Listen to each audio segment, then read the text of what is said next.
O general Elias é o nosso primeiro militar em mais de 25 anos de conexão. É uma honra. Nós não temos nada contra os militares e esperamos que eles também não tenham nada contra nós. O general está no Congo. Bem-vindo. Muito obrigado. Seguro aqui hoje. O Congo é perigoso não só pelas armas, são milícias, terroristas, como agora tem até ebola. Como é que o senhor entrou nessa fria?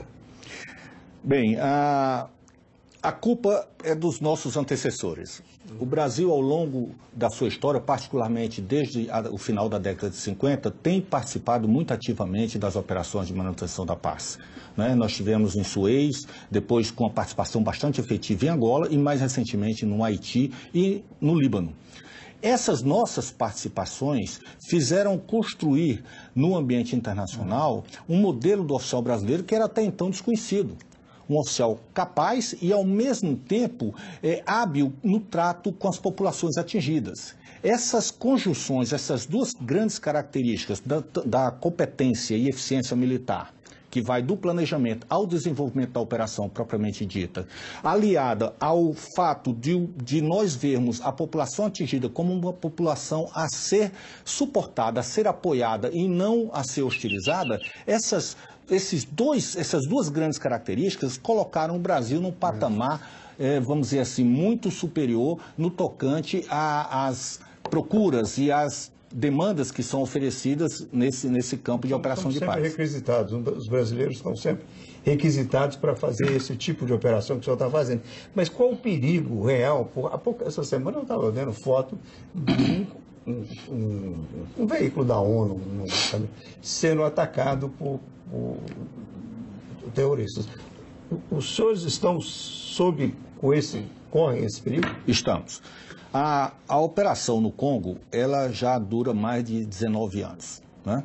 É uma operação que iniciou no ano de 1999, ali no final, um pouco antes até, e ao longo desse período ela teve diferentes fases.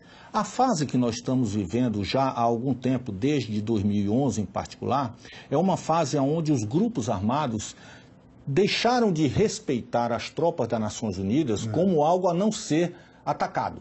As tropas da MONUSCO têm sido, sim, alvo de grupos armados. Não sei se tem conhecimento, mas segundo alguns analistas, existem mais de 146 grupos armados no Congo. Desses 140... Você sabe onde eles estão? Sabemos. Sabemos onde eles estão, temos um mapeamento desses grupos, temos colocado as nossas forças prioritariamente nessas áreas, eles estão basicamente na parte leste e centro-sul do país, né? Mas alguns deles são muito mais ativos no tocante aos ataques realizados contra a população civil. Porque, no final das contas, a população civil é quem mais sofre dessas situações de instabilidade, de crise e tudo mais. Tanto que o nosso mandato, primeiro, é proteção de civis naquela região. A responsabilidade maior, é claro, é do governo, que é um país soberano, né? Mas nós estamos lá com um mandato de proteger os civis e neutralizar, ou melhor, apoiar as Forças Armadas e as Forças de Segurança Nacionais na neutralização dos grupos armados que estão oferecendo essas ameaças. General, eu bato continência para essa boina azul. Eu sou um fã incondicional das forças de paz. Mas existe uma movimentação no mundo cada vez maior, especialmente na era Trump, um movimento unilateral, ou seja, a ideia, o próprio conceito de uma força multilateral, de organismos como a ONU, serem errados, ou seja, a ONU é um antro de corrupção, desperdício de dinheiro, ela é usada e abusada por ditaduras de esquerda e de direita. Como o senhor responde a esse tipo de ataque frontal que a ONU está sofrendo hoje em dia? Eu não posso falar pela organização como um todo, porque a organização das Nações Unidas é algo muito complexo. Ela tem suas participações em todas as áreas da sociedade, em todas as áreas, então, desde a economia até direitos humanos e chegando mesmo às operações de paz.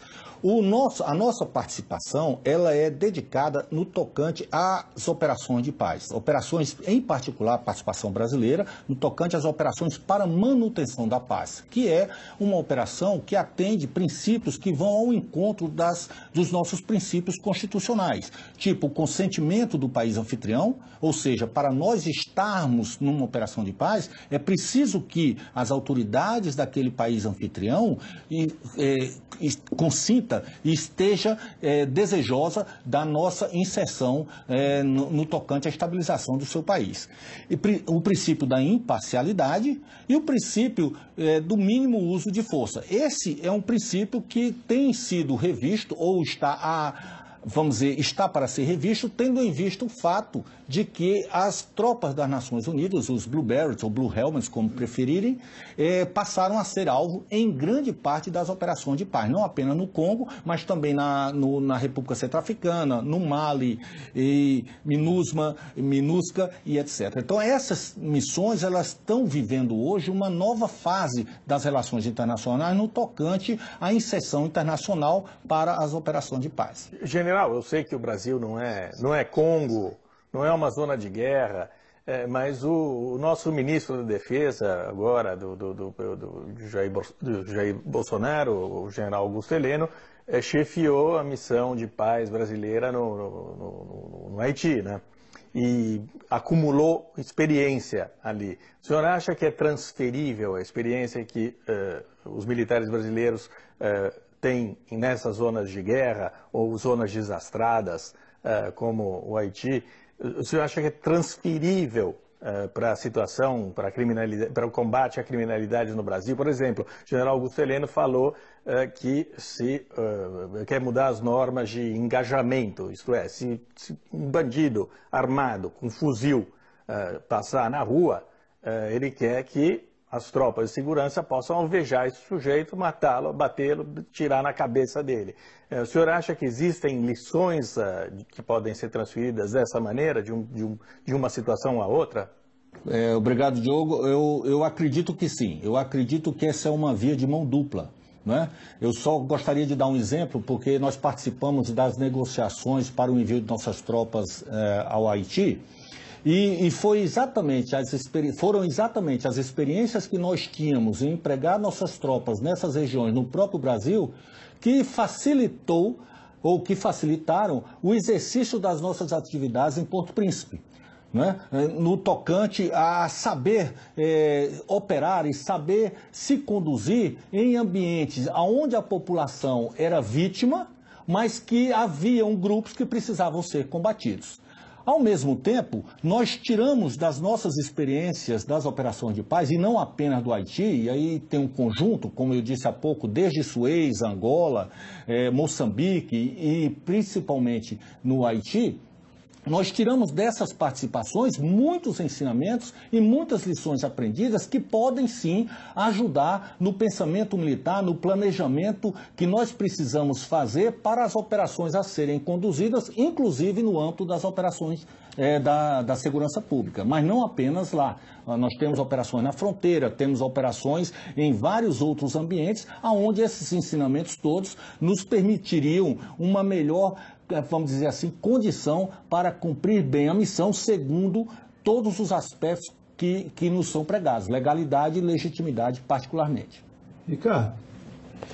General, na nossa conversa aqui antes, você comentava que uma das melhores tropas que você tem é a tropa da Guatemala, e comentava que gostaria de poder contar com as forças do Exército Brasileiro, particularmente as que estão acostumadas a agir na região amazônica, que elas seriam bastante úteis no combate que você tem no Congo. Eu acho que isso vai contra a expectativa geral de que, a princípio, pensaria-se que talvez tropas de países mais ricos fossem mais bem preparadas. E, pelo que o senhor estava contando antes, não é exatamente o tipo de experiência que o senhor tem tido. Acho que valeria a pena contar um pouco melhor por quê.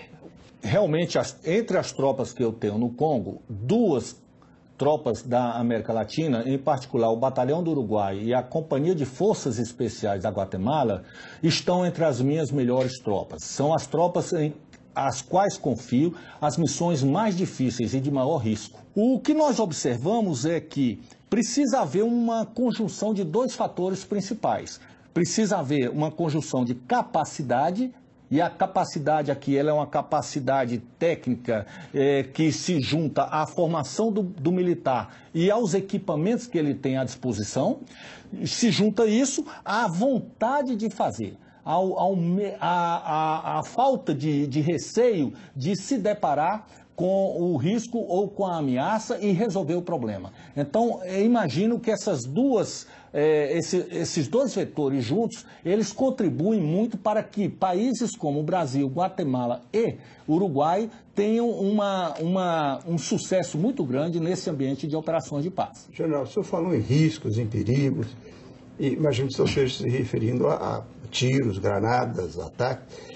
Um dos brasileiros mais queridos, mais influentes, mais hoje lembrados da ONU, morreu num ataque terrorista no Iraque. Sim.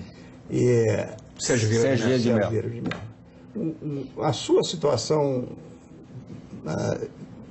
vocês estão completamente protegidos lá no Congo?